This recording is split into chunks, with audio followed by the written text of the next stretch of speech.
life, every day, late at night, not okay, all I want, and I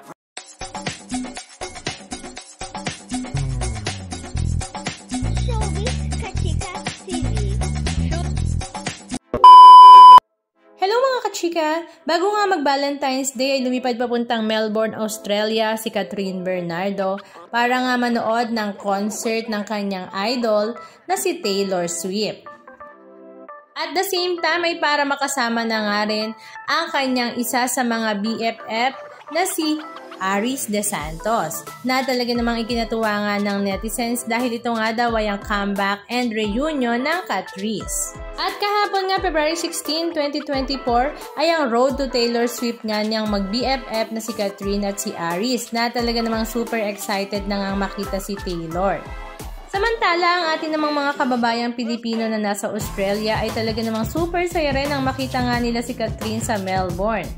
Kaya hindi rin nga nila pinalampas ang chance na makapagpa-picture dito. At napakabait nga ni Catherine at pinagbigyan lahat na makapagpa-picture nga sa kanya. Sa social media account nga ni Catherine ay pinasilip nga niya ang ilan sa mga video clips ganap ng kanilang Eras Tour moment. Halika at panoorin natin.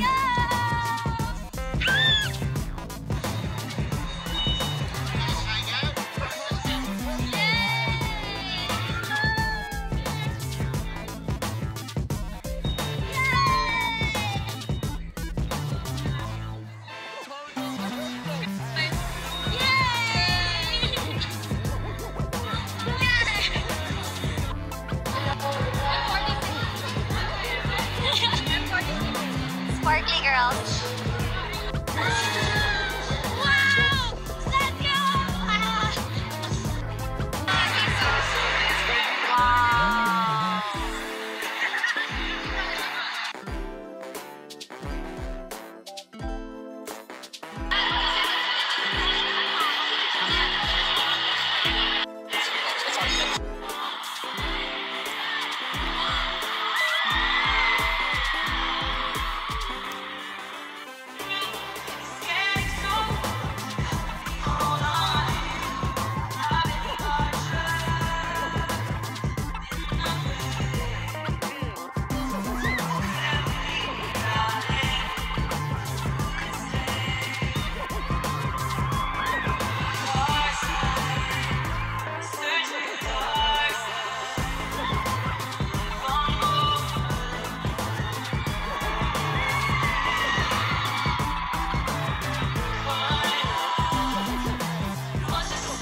Anong masasabi nyo mga kachika? Just comment down below.